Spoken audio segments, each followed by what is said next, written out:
Caroline spent 2 hours spinning around in front of the mirror at the wedding salon. The dress looked magnificent on her slender figure, but she was very critical of her choice of outfit. After all, the most important day of her life was coming. It's too flashy, like a queen's dress, but I want to be a princess, she declared. And this one is too modest, not grand enough. Finally, after many attempts, she found it, the perfect dress. It was delicate and beautiful. At that moment, Caroline realized how happy she was. In 2 weeks, she would marry the person closest and dearest to her heart. Caroline was 22 years old and came from a wealthy family. From an early age, she was attached to her parents, who tried to give her everything. The girl received an excellent education, good manners, and upbringing.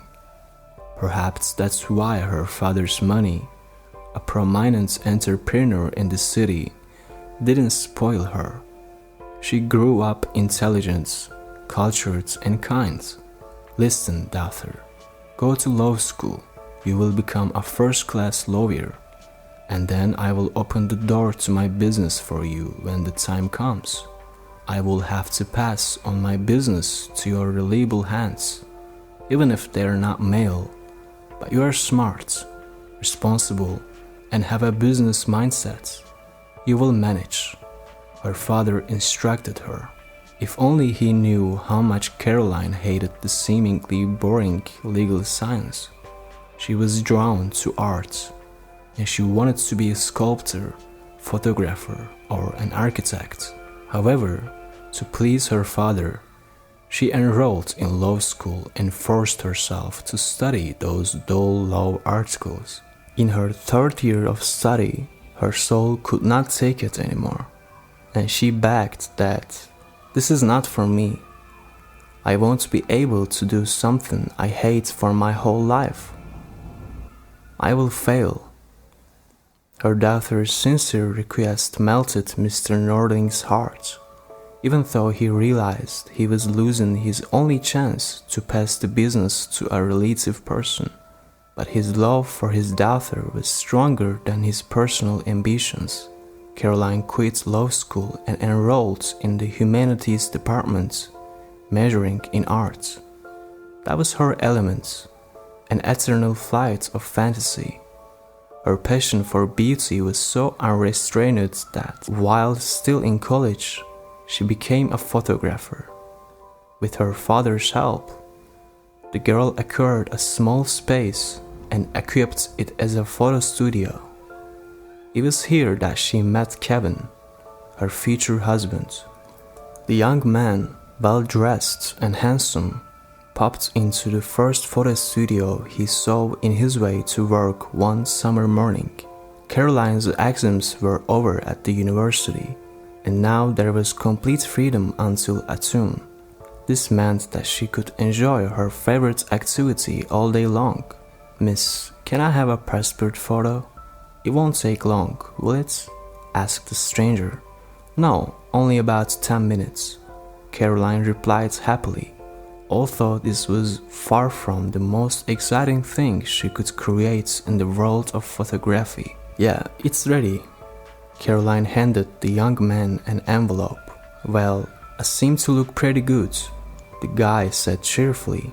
Caroline couldn't help but smile and notice the intense gaze of the green-eyed man on her. "Am I funny?"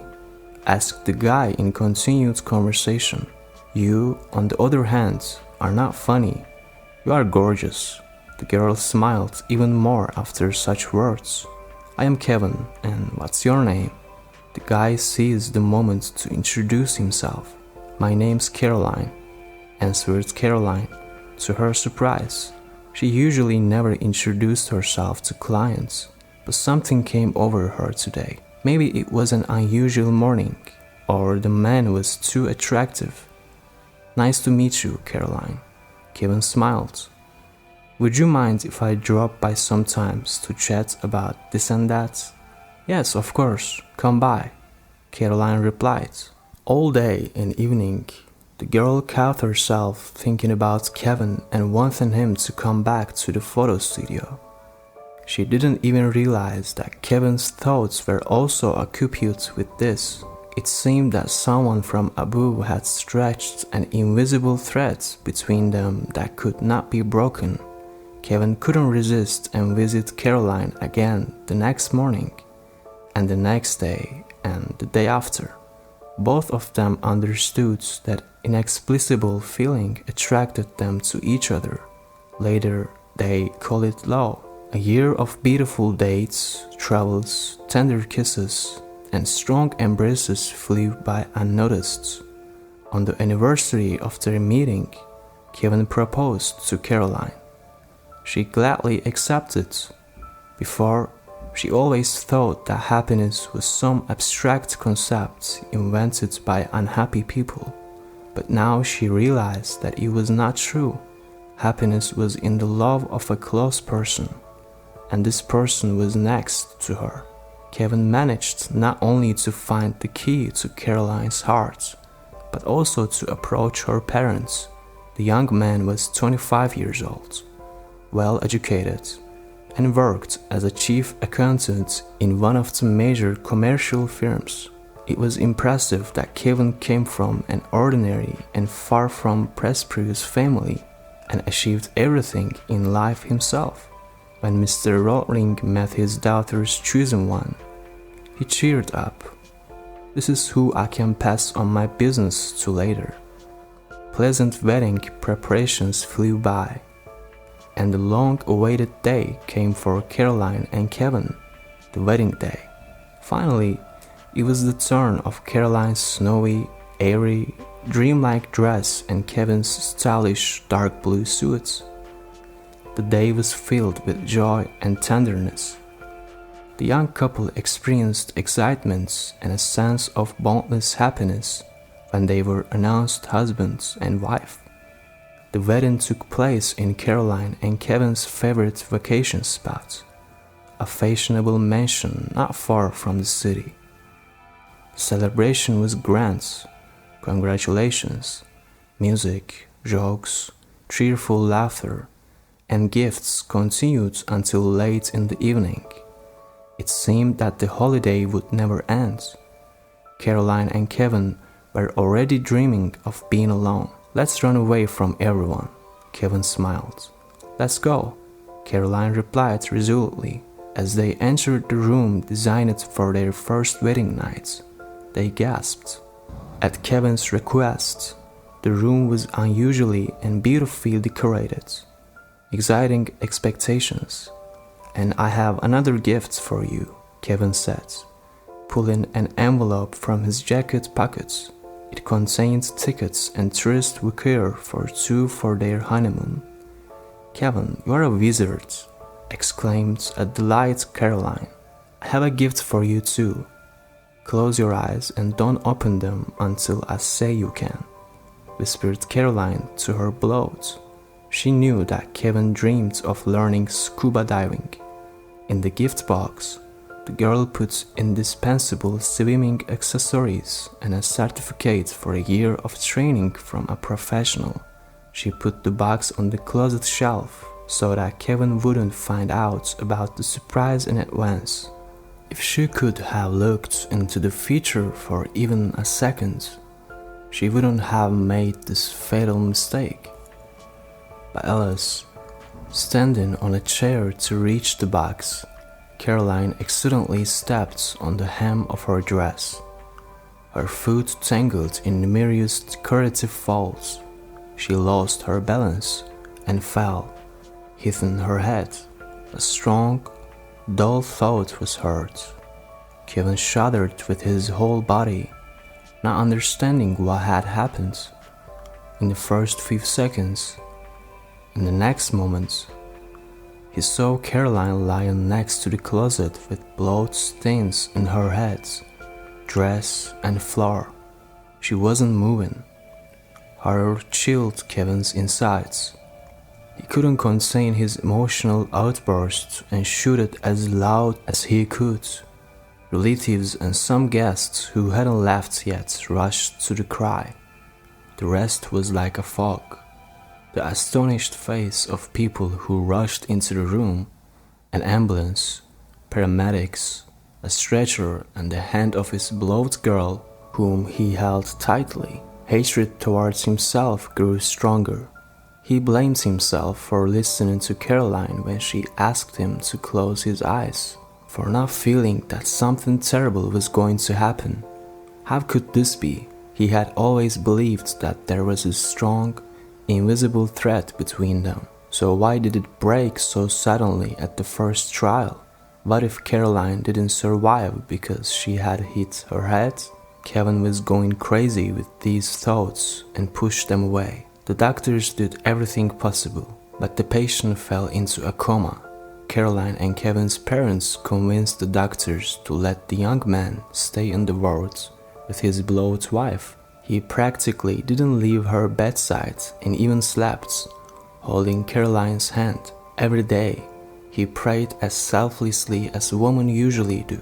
Men usually feel embarrassed, but not Kevin. He wanted to return his beloved at all costs, and a miracle happened. Early in the morning, Kevin suddenly felt Caroline's hand tremble and move in his hands. "Doctor, nurse, she's awake," shouted Kevin, running out into the corridor. A moment later, the young woman slowly opened her eyes. "Caroline, my dear." Kevin wanted to hug her. "Kevin, please calm down. You are like a possessed person. Leave the wards. I have to examine the patients," Dr. Duncan said sternly. Kevin had nothing left to do but leave the wards. The half hour spent in the corridor seemed like an eternity to him. He was waiting for the doctor like a hero who would surely heal his beloved Caroline. And the door opened. He was ready to hug the doctor if he gave him good news. "Dr. Duncan, how is she? Will she live?" Kevin asked anxiously, anticipating the doctor. "Young man, don't worry so much. Now I can say with complete confidence that, yes, she will live, but it will take a lot of time for recovery. A cranial injury is not a scratch or a bruise. Be patient," the doctor reassured him. "Can I see her?" Kevin burst back into the room.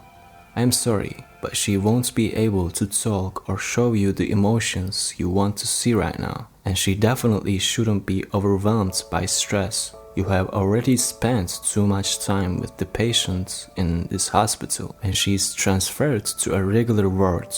You can visit her there," the doctor said with serious tone. "Dr. Duncan, just for 5 minutes, please. I need to see her eyes," Kevin pleaded, and the doctor couldn't resist the young man's powerful pressure. "My love, I am happy that everything will be fine. Now look at me, please," Kevin whispered, kissing Caroline's hand. The girl stopped her incomprehensible gaze on Kevin for a few seconds, then abruptly turned her face away. "Caroline, Caroline, turn around," he repeated. "Kevin, I have told you that the patient is not ready to communicate yet, and your 5 minutes are long over. Let's go outside. Finally go home and rest. Your wife will be under the care of doctors," Dr. Duncan reassured him. Kevin obeyed and trudged home dejectedly, not to their new apartment. No, he couldn't stay there without Caroline, but his old place, where he lived before he met her. He paced the rooms like a wounded animal, unable to understand why Caroline had turned away from him so rudely. Yes, the doctor said it wasn't time for emotions yet, but Kevin felt something wrong, as if the invisible thread connecting them had been severed. Unfortunately, Kevin's premonitions proved true. Caroline began to recover and slowly, step by step, returned to life. But to Kevin's horror, she didn't remember him. She forgot him. She forgot their love. She remembered her parents and other relatives, talked to them, but not Kevin.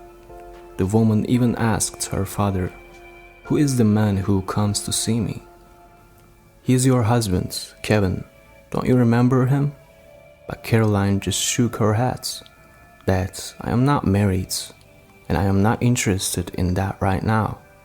I need to finish law school and get a good job, the young woman said without a shadow of doubt. With this statement, Caroline plunged her father into shock. He came to his senses after a few seconds. Daughter, you haven't been studying at the law school for a year. Your soul was drawn to beauty, so you enrolled in a university in the art department. Mr. Rollercoaster tried to evoke memories in Caroline, but it was all in vain. The girl had completely forgotten the last 3 years of her life, a time when she had drastically changed, becoming a different person. Doctor, how is this possible? What should we do now? Exclaimed Mr. Nortling and Kevin in horror. Yes, it is possible. Partial amnesia is one of the consequences of a traumatic brain injury. She came out of a coma, which is already a miracle, and her memory may or may not be restored. Time will tell. The doctor replied significantly. 3 months later, the woman was discharged from the hospital. She was in a good mood and chatted happily with her parents and cousin Melanie. However, when it came to Kevin, she treated him like someone trying to be friends with her, just like she would with a mate, a security guard, or a driver. This was like a knife to Kevin's heart, but he didn't give up. He decided to do everything to restore Caroline's memory, to help her remember him and their love, no matter what. Kevin went all in and offered Caroline to live in an apartment bought for them as a wedding gift. The apartment had 2 bedrooms, and everyone would live in their own room. There she is, my Caroline, so close yet so far away. How can she feel nothing while being next to me? Just 4 months ago, we were a passionate couple and couldn't spend a day without each other. Kevin thought, oh, why did I say were? I still love her as much as before, so I don't have the right to give up. And he didn't give up. He continued to make new attempts to win back his girlfriend. He showed her photos of the wedding and the celebration, but Caroline looked at them indifferently, as if it didn't happen to her. Kevin was surprised every time. How could it be forgotten? It's you, Caroline. Remember how you chose your wedding dress for a long time?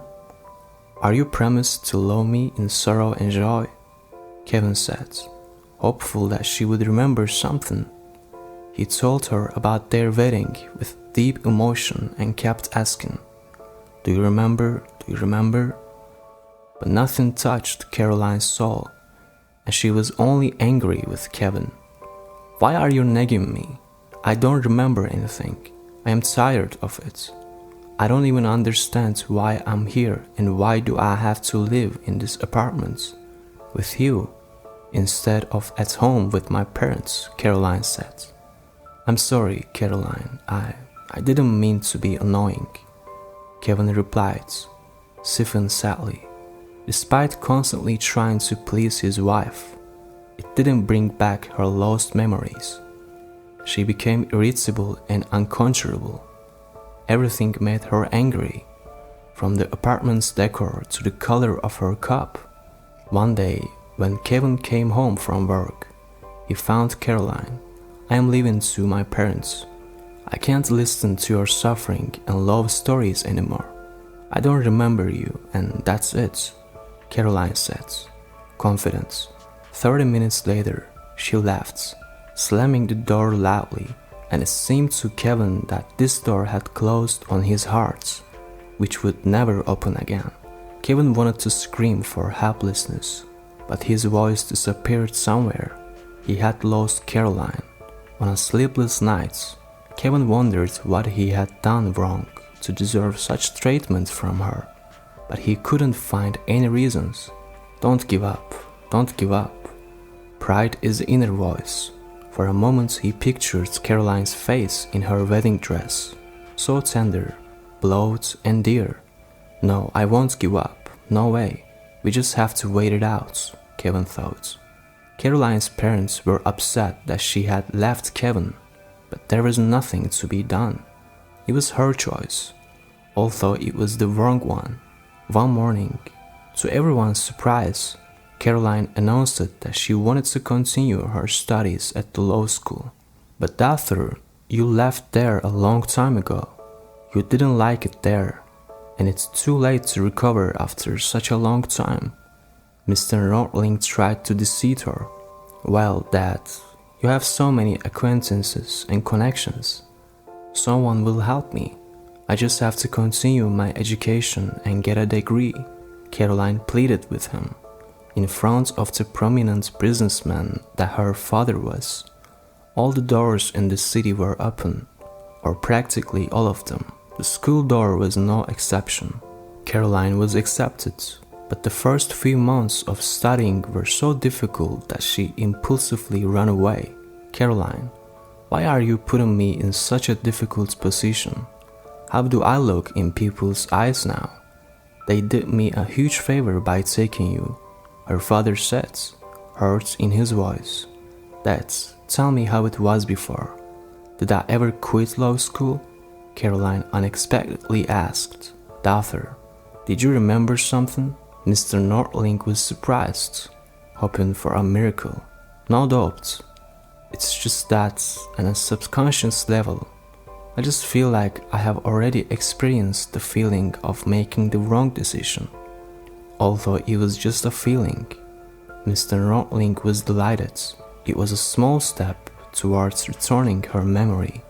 Caroline dropped out of law school again, where she was reinstated after losing her memory, and decided to live separately from her parents, renting an apartment in the city. After a short time, she became interested in sculpture and photography. Caroline decided to return to studying art. She once again felt that this was her element, her space where she felt comfortable. Let's buy a small space where I can work on photos and sculptures, Caroline said. Mr. Nordling was overjoyed at such a turn of events. After all, his daughter, just like before, was changing her lifestyle. She gradually became the one who had once met Kevin and fell in love with him. Caroline, my dear, we already have a space waiting for its owner, Mr. Nordling said. From that moment on, Caroline's life began anew. She pursued her favorite hobby. Her hands created sculptures and beautiful photographs. The girl organized photo shoots and exhibitions. Caroline's work did not go unnoticed. She gained her own regular clients, admirers of her revealed talent. People say that love comes suddenly, so suddenly and unexpectedly. A real miracle happened in Caroline's life. On an ordinary evening, she was going through all things and found a pledge of fidelity in love to a young man written in her own hand a year ago. On the cards, she swore she would always love him and marry Kevin. Caroline couldn't remember when or how it happened, but she felt what she felt at that moment. Trembling joy and happiness that needed to be cherished and never lost. Her hands reached for the phone, and she dialed the number Kevin had left when she left him. Kevin, do you want to meet and talk? I have something for you, Caroline said mysteriously. Yes, give me the address, I will come, Kevin replied. Half surprised he was when he heard the same address where the photo studio was, where he and Caroline had met before. Kevin firmly decided not to ask any more questions like, do you remember or not? He would win Caroline's heart for the second time. When he walked into the studio, there was his Caroline, the same one he saw here for the first time. Beautiful, sunny, smiling, gentle. Kevin, hi. Sorry for disturbing. Look what I found. Caroline handed Kevin a card with a pledge. He smiled and said, now look what I have, and gave Caroline another piece of paper. It was the same card with the same words as Caroline's, only written in Kevin's hand. "How did you know I found this?" Caroline asked in amazement. "I didn't need to guess. This pledge is always with me," Kevin replied, and a moment later he added, "I invite you on a date tonight. Will you come?" Caroline blushed and barely whispered, "Yes." Kevin was happy. He had never lost hope of reviving their love. The man decided to invite her to the places that had once helped the beginnings of their relationship. Caroline didn't remember these places, but she remembered pleasant, warm emotions. It was like watching an old but favorite movie again. One day, Kevin took Caroline to the shores of the lake where they had decided to swim every month after hearing the story of eternal youth from a 70-year-old waiter. And Kevin, of course, remembered that April when the water in the lake was still cold, but the young people still swam and ran to warm up in the car. Now, in October, they just walked along the beach, and Caroline reached out her frozen hands to Kevin, and he warmed them with his breath. Soon, Kevin and Caroline started dating every day. Caroline didn't have time to understand when it happened, but she thought about Kevin and always looked forward to the evening. After a little more time, they started a life path together again. What it would be like depended on them, but it's hoped that love would forever reside in their hearts. Take care and love each other under any circumstances, no matter what happens, and then happiness will always be with you.